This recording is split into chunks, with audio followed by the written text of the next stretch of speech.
beautiful people. Good morning. I am jazzed up this morning, so I should warn you. I've been up already for like 2 hours and it's only 4 o'clock. But I'm getting lots of stuff done. Hopefully I'm not like falling asleep at my desk/kitchen table by 11.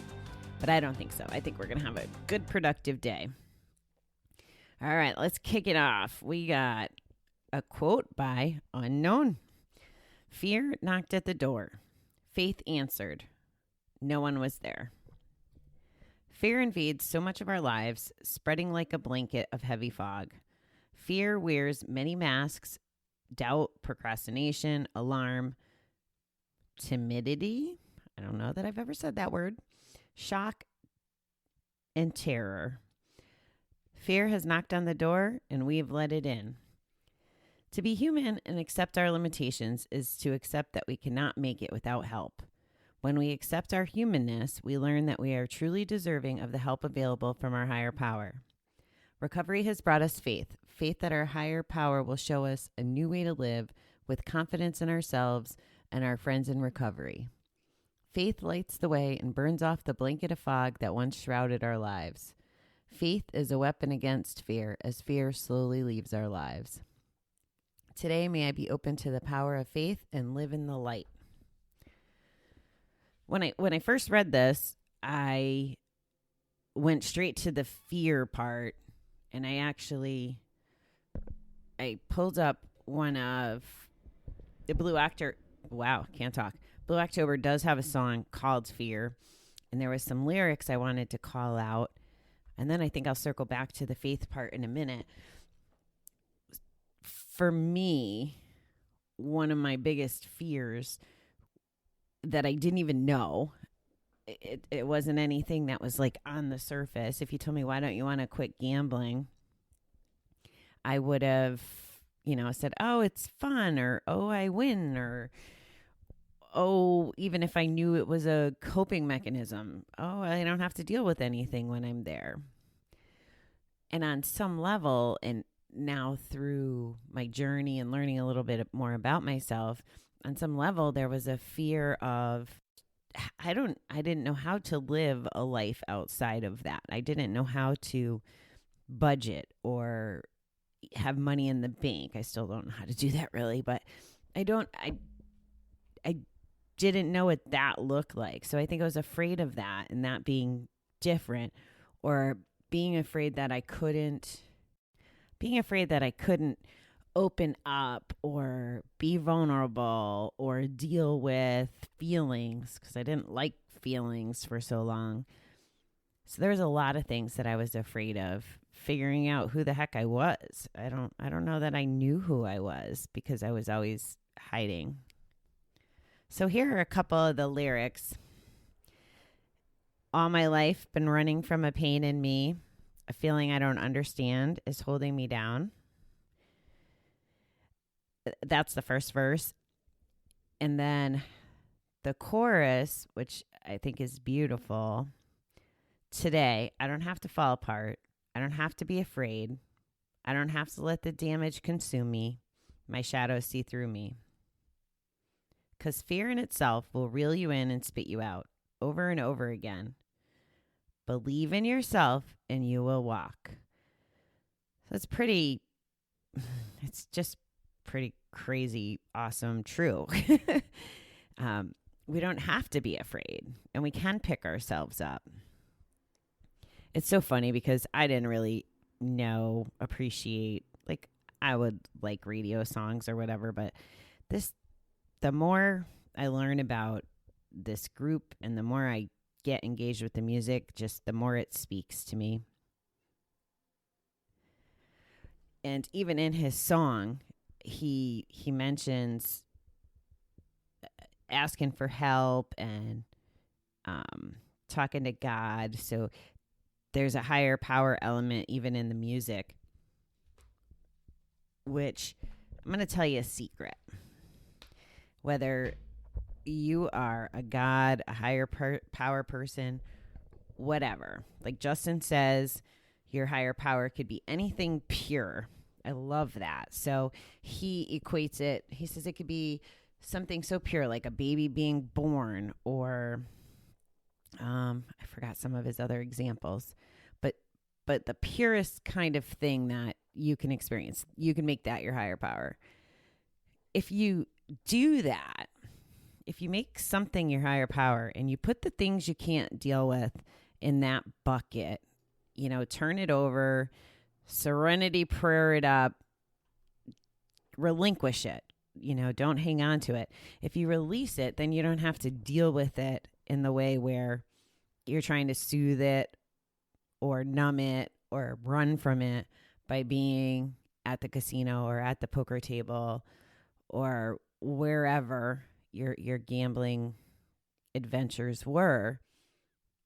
You can give it over to this higher power and have faith that it will work out. It doesn't have to be faith in necessarily a thing or a God or any of that. I mean, you're welcome to have that, but it takes some of the pressure off. It's kind of like if you were at work and there was a big project.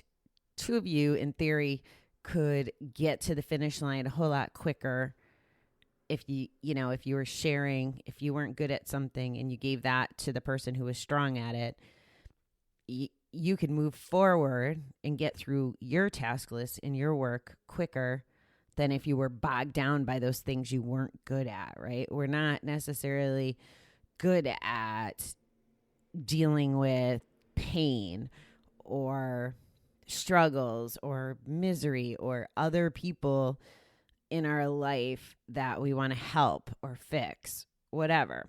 We can't do all that alone. So that's where the faith piece comes in. And if you can believe that you'll be all right without gambling, you will be all right. Like, you can make that happen. And you don't have to be afraid of consequences anymore. Like, there's a whole lot more fear, I think, associated with still being in action, afraid of getting caught by the spouse, afraid of not being able to pay the bills, afraid of losing our jobs, afraid of what people will think of us, on and on and on, right?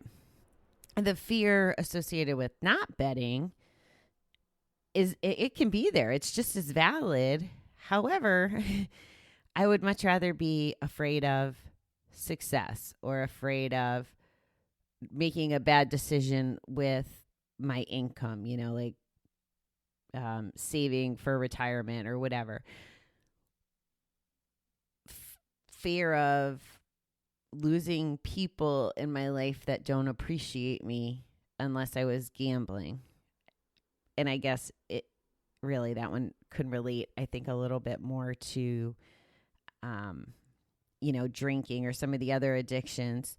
However, if you were in a posse of poker people, that was a mouthful, a posse of poker people, you might have a fear of losing those friends that you're hanging out with. Well, you know what? If they're your friends, like your real friends, they're going to be there. And if they're not, they're just people who wanted your money or whatever. You were only good when you were playing poker, then we don't need to be afraid to lose them. There wasn't much to lose in the first place. And I use that as an example because I've been blessed. There's someone that I used to play poker with 10 years ago. And, we're still great friends. We've kept in touch even when I moved away to Kansas City and stuff. That's a friend. So I didn't have to be afraid of losing her. Now, if I did lose her, I mean, I would have felt lost because I really love her and enjoy her. But I would still be living, like the consequence wouldn't be so unfathomable. So I didn't really need to be afraid of that. So the faith helps me be okay with some of those things. I don't have to carry all that weight. And that's a relief. I still have fears. Don't get me wrong. And I'm trying to navigate through some of them. I'll always be afraid of snake and spiders, I'm pretty sure. But big things, I'm afraid that I might not, accomplish the kinds of things that are bouncing around in my head. Maybe I can't achieve all my goals. I know I'm going to work hard at it. It's not a big fear, but it's still there, you know, in the back of my head. Can I do this? Have I been wrong all these years? Like, I really struggle with being told what to do. And I think about if I get to a position where I don't have anybody telling me what to do, say in my professional life, the way it is in my personal life, do I really have enough answers to keep me going, to make the right choices?